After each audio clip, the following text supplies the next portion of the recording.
Dear students, good evening. మనం trial balance చెప్పుకోవడానికి ఎక్కువ టైం సరిపోలేదు. సో క్లాస్ రూమ్లో డిస్కస్ చేయడానికి సరిపోలేదు కాబట్టి ఇక్కడ నేను కొన్ని సమ్స్ మీకోసం వర్కౌట్ చేశాను నేను ఇక్కడ కోసం. సో మనకి ఇక్కడ ఆల్మోస్ట్ 7 సమ్స్ మీకోసం నేను వర్కౌట్ చేశాను టెక్స్ట్ బుక్లో డిఫరెంట్ మోడల్స్. సో ఇక్కడ first some, prepare the trial balance of Manas as on 31/12/2013. So Manas ఒక అకౌంట్ ఇచ్చారు, దానికి ట్రయల్ బ్యాలెన్స్ డిఫరెంట్ ట్రాన్సాక్షన్స్ ఇచ్చారు. ఫస్ట్ వన్ క్యాష్ అనేది ఎప్పుడు కూడా క్యాష్ మన దగ్గర ఉంటుంది కాబట్టి it is an asset.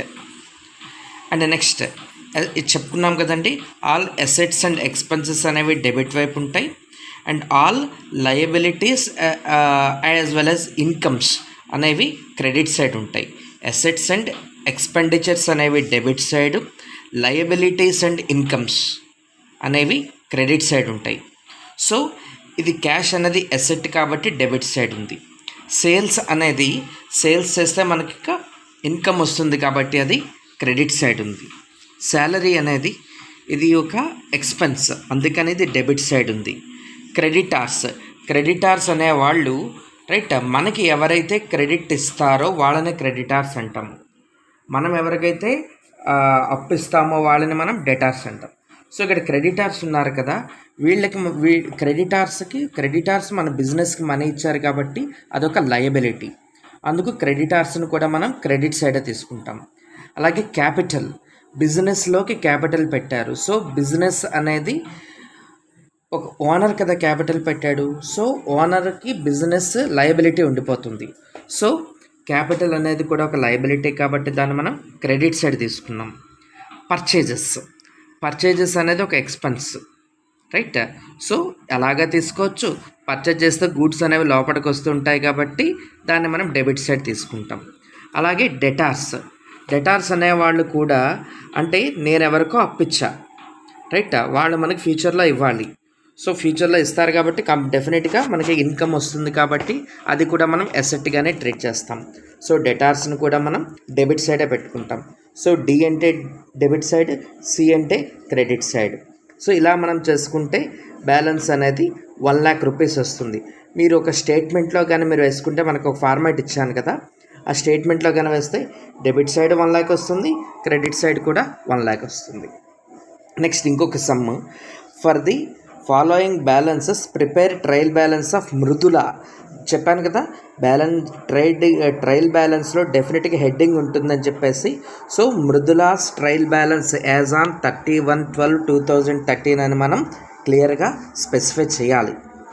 So again దీంట్లో చూడండి, capital as I've told you, బిజినెస్కి ఎవరైతే సపోజ్ సిద్ధార్థ నేను క్యాపిటల్ పెట్టానంటే అదొక లయబిలిటీ కదా బిజినెస్కి, కాబట్టి క్యాపిటల్ని లయబిలిటీ కాబట్టి క్రెడిట్ సైడ్ పెట్టుకున్నాం.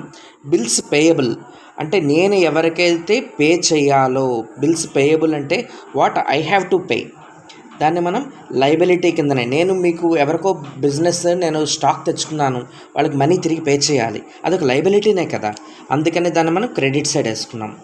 బిల్స్ రిసీవబుల్, సో మనం మాట్లాడుకున్నట్టు నేను ఎవరికో స్టాక్ సేల్ చేశాను, వాళ్ళు నాకు నేను స్టాక్ అనేది సేల్ చేశాను కాబట్టి స్టాక్ నేను సేల్ చేశాను కాబట్టి ఇక్కడ ఏం జరుగుతుంది రైట్, వాళ్ళు నాకు మనీ పే చేస్తారు. సో వాళ్ళు నాకు మనీ పే చేస్తారు కాబట్టి వాళ్ళు ఎప్పటికైనా నాకు వాళ్ళు అసెట్నే, అందుకనే దాన్ని ఏం చేశాను, బిల్స్ రిసీవబుల్ని కూడా మనం డెబిట్ సైడే తీసుకున్నాం. అలాగే ఫర్నిచర్ అసెట్, అది అసెట్టే కాబట్టి దాన్ని డెబిట్ సైడ్ పెట్టా. అలాగే పర్చేజెస్, నేను ఏదో పర్చేజ్ చేశాం గూడ్స్, ఏదో సంథింగ్ ఈవెన్ అసెట్, అది పర్చేజ్ చేశాను కాబట్టి దాన్ని డెబిట్ సైడ్ రాసుకున్నాం. సేల్స్ చేసాం, సేల్స్ అంటే స్టాక్ మన దగ్గర నుంచి వెళ్ళిపోయింది, సేల్స్ చేస్తే ఏంటి వస్తుంది, మనకి ఇన్కమ్స్ వస్తుంది. మీకు చెప్పాను కదా incomes as well as liabilities అనేవి క్రెడిట్ సైడ్ ఉంటాయని, ఆ రకంగా చూసుకున్నా అది లయబిలిటీని. అలాగే సేల్స్ అనేసరికి స్టాక్ మన దగ్గర నుంచి బయటికి వెళ్ళిపోతుంది కాబట్టి దాన్ని కూడా మనం లయబిలిటీగానే మనం ట్రీట్ చేస్తాం. అలాగే సేల్స్ రిటర్న్స్, మనం సేల్స్ చేసేసాం ఎవరికో రమేష్కి, కానీ రమేష్ గూడ్స్ రిటర్న్ చేసేసాడు బిజినెస్లోకి, అవి మనకి బిజినెస్లోకి వచ్చేస్తున్నాయి కాబట్టి వీటిని మనం డెబిట్ కిందనే వాటిని మనం కన్సిడర్ చేస్తాం. Sales as well as sales రిటర్న్స్ని మనం డెబిట్ కిందనే మనం కన్సిడర్ చేస్తాం. రైట్, సారీ సేల్స్ కాదు, sales returns. Sales credit, sales returns, goods business లోపలికి వచ్చేస్తున్నాయి కాబట్టి దాన్ని మనం డెబిట్ కింద మనం తీసుకుంటాం. అలాగే థర్డ్ ప్రఫుల్ల అకౌంట్ అంట. ప్రఫుల్ల అకౌంట్లో ఫస్ట్ ఓపెనింగ్ స్టాక్, అంటే మన బిజినెస్ స్టార్ట్ చేయడమే కొంత స్టాక్తో మనం స్టార్ట్ చేసాం. ఓకే, స్టాక్తో స్టార్ట్ చేసాం కాబట్టి స్టాక్ మన దగ్గర ఉంది కాబట్టి అయితే మనకు అసెట్. స్టాక్ ఎప్పుడు కూడా ఓపెనింగ్ స్టాక్ అసెట్ అండి, డెబిట్ సైడ్లో రాస్తాం. క్లోజింగ్ స్టాక్ అని ఇస్తే మాత్రం దాన్ని క్రెడిట్ సైడ్ రాస్తాం. అలాగే సేల్స్, గూడ్స్ మన దగ్గర నుంచి వెళ్ళిపోతున్నాయి. రైట్, ఇన్కమ్ అనేది మనకు వస్తుంది, అందుకని క్రెడిట్ సైడ్. క్రెడిటార్స్ అంటే మనకి ఎవరైతే క్రెడిట్ ఇచ్చారో, అప్పు ఇచ్చారో వాళ్ళని క్రెడిటార్స్ అంటాం. వాళ్ళు మనకి ఎప్పుడు కూడా ఓకే, మనం లయబిలిటీనే. క్రెడిటార్స్ ఎప్పుడు కూడా లయబిలిటీనే. సింపుల్గా చెప్పాను, creditors are in the credit side, debtors are in the debit side. Next cash అనేది ఏంటి అంటే మన దగ్గర ఉన్న మనీ. క్యాష్ అనేది మన దగ్గర ఉన్న మనీ. సో దీన్ని కూడా మనం అసెట్గానే మనం ట్రీట్ చేస్తాం. క్యాష్ని కూడా మనం అసెట్గానే ట్రీట్ చేస్తాం. నెక్స్ట్ పర్చేజ్ చేస్తున్నామంటే అదొక expense. At the same time goods కూడా మన దగ్గరికి వచ్చేస్తున్నాయి కాబట్టి పర్చేజ్ని కూడా డెబిట్ సైడే ట్రీట్ చేస్తాం. అలాగే డెటార్స్ చెప్పాను కదా, డెటార్స్ మనకి ఎవరైతే డబ్బులు ఇవ్వాల్సిన వాళ్ళు ఉన్నారో వాళ్ళు ఎప్పుడు కూడా మనకి డెబిట్ సైడే ఉంటారు. శాలరీ ఒక ఎక్స్పెన్స్ కాబట్టి ఇది డెబిట్ సైడే ఉంటుంది. క్యాపిటల్ బిజినెస్కి లయబిలిటీ, ఇది క్రెడిట్ సైడే ఉంటుంది. సో ఈ సమ్లో అయితే మీకు ఇక్కడ 35,000 పడాలి, 25,000 పడింది. నేను చిన్న కరెక్షన్ చేశాను, మీరు చూడండి. అలాగే fourth sum Suchitra account trial balance చేస్తున్నాం. ఇక్కడ ఏంటి, క్యాష్ ఇన్ హ్యాండ్, క్యాష్ అన్న, క్యాష్ ఇన్ హ్యాండ్ అని ఇచ్చిన, క్యాష్ ఎట్ బ్యాంక్ అని ఇచ్చిన, క్యాష్ ఎట్ డ్రా అని ఇచ్చినా సరే అది క్యాష్ మన దగ్గర ఉండేటట్టుగాను. సో దాన్ని మనం డెబిట్ కింద ట్రీట్ చేస్తాం. అలాగే డెటార్స్ చెప్పుకున్నాం కదా పైన, debtors are always in the debit side. Opening stock మన దగ్గర ఆల్రెడీ స్టాక్ ఉంది, డెబిట్ సైడే. పర్చేజెస్ మనం పర్చేజ్ చేస్తున్నాం, అదొక ఎక్స్పెన్స్. గూడ్స్ కూడా లోపలికి వస్తున్నాయి, డెబిట్ సైడ్. బిల్డింగ్ అంటే ఏంటి, నాకు ఒక పెద్ద బిల్డింగ్ ఉంది, ఆఫీస్ బిల్డింగ్, అదొక అసెట్టే కదా, అందుకు డెబిట్ సైడ్. సేల్స్ అంటే ఏం చేస్తున్నాను, బయటికి ప్రొడక్ట్స్ వెళ్ళిపోతున్నాయి, మనకి ఇన్కమ్ వస్తుంది. ఓకే, ఇన్కమ్స్ అండ్ లయబిలిటీస్ అనేవి క్రెడిట్ సైడ్ ఉండాలని చెప్పుకున్నాం కదా, అందుకది క్రెడిట్ సైడ్ వేస్తాం. క్యాపిటల్, ఎవరో బిజినెస్లో మనీ పెడుతున్నారు, బిజినెస్ వాళ్ళకి లయబిలిటీ కాబట్టి అది కూడా క్రెడిట్ సైడ్. బిల్స్ పేయబుల్, నేను ఎవరి దగ్గర స్టాక్ తీసుకొచ్చానో ఆయనకి నేను పేమెంట్ చేయాలి, అదొక లయబిలిటీ, అందుకనే దాన్ని క్రెడిట్ సైడ్ పెట్టా. ఇది awesome. Next trial balance of Radha with the following features. Same ఇప్పుడు చెప్పుకున్నదే, ఓపెనింగ్ స్టాక్ నా దగ్గర ఉంది కాబట్టి డెబిట్.